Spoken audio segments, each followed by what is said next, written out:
Hello Year 7 and welcome to week 7 of your English work for Hartshill School. I hope you're well and you've been able to have a go at some of your English work. So this is Mrs. McRae. I would like to talk to you today about how we are going to look at the work you've done so far and for your descriptive writing and how we can improve that descriptive writing. Okay, so I have found the answers that I created. You will find a link on the left hand side of I'll just get that up for you. On the work set this week, you can see there's a link there to find the answers. They're also available if you go to hartshill.co.uk, go to the home learning page, go on to distance learning answers, click on week 5 and 6, click English, click year 7 and click year 7 distance learning answers week 5. So you will need for this task this week your answers from week 5 as well as my answers, because we're going to mark my answers together and then we will mark yours. Okay, so here's my answers, and you can see what's really important is that we're going to need to look at the checklist. So when we mark our work, we're going to be looking for the grammar basics in terms of capital letters, paragraphs, spelling and punctuation. And then because this is descriptive writing, we will also be looking for adjectives, adverbs, alliteration, similes, metaphors, a range of complex vocabulary and sentence lengths, short and simple to complex or compound. Let's have a go first at marking mine. So the way that I would mark this is you can either do this on your computer, or if you've handwritten it, you can do this on your handwritten version. Okay, but obviously first of all we're going to do my one, so you hopefully will be able to get a printout. If not, you can watch through this of how I would do it and then do it on your own. So here is mine. Now to make this easier, if I was to edit online, I can highlight that,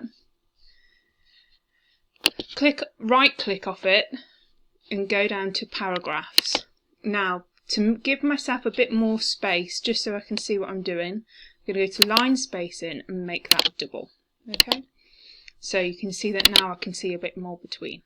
So I'm going to mark the things that I've done well, just for the first paragraph or so, and then the things that I could improve on.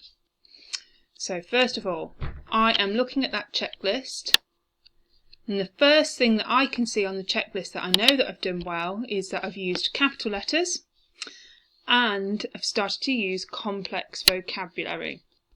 Okay, so I'm going to go to home, going to highlight. This will be much easier if you just have a colour at home. You could do a circle with a pencil, or if you have it on the computer and want to do it on the computer like I am attempting to, then you could do it like that. So you could highlight crimson, azure and coral, and then if I go up to review, I can add my own comment because I'm self-assessed. What is good about that? What's good about that is that it is complex vocabulary. So the reason why I'm highlighting and annotating which part of the checklist I have used is at the end I'll be able to say, well, which one's missing? So I could tick off the checklist which ones I've noted down as I've walked through. Now that you can see technically how to do that, I'm going to show you one that I made earlier, which is this one. Oh, there we go. So you can see I've got, I've put also, not is that just complex vocabulary, I've used adjectives as well. I'm going to stretch this so it's a bit bigger. I've got here that I used a metaphor, a sea of green. We've got adverbs here of the sporadically, disrupting, describing how it's disrupting, and then a range of sentence lengths there. And you could go through the whole of mine and continue to use the checklist at the bottom to see what I have done and what I have not done. So if you want to pause now and have a go through marking mine, then I will tell you what I think I've done well and what I think I need to improve. So pause now. Okay, if you've paused, welcome back. At the bottom you will see I have put now what did I do well, and an even better if. Now, grammar I think is fine. I've also used complex vocabulary. I don't know whether you agree. And there is some imagery in the terms of metaphor and similes. Now, I think even better if I can't see as a quick glance, because I haven't marked it as in its entirety yet, apart from repetition here, there isn't so much alliteration. So next time I would try to use an alliteration, which would be the repeated first letter within a sentence. So to improve that now, I would write a paragraph to include alliteration.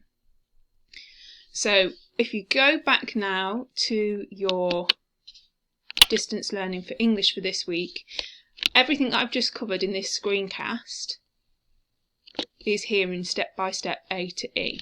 So you're going to first use the checklist on the week 5 answer sheets, and using highlighters and pencils, highlight and tick the items on the checklist that I've used in the model example.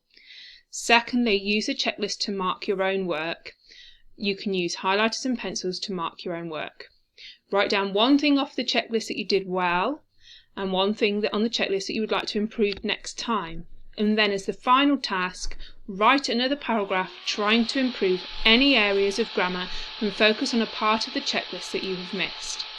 I will be including also on your week 7 work an opportunity for you to send in any work that you're really proud of, so that we can showcase the great work that you are doing at home. Keep it up. We look forward to seeing you. Goodbye.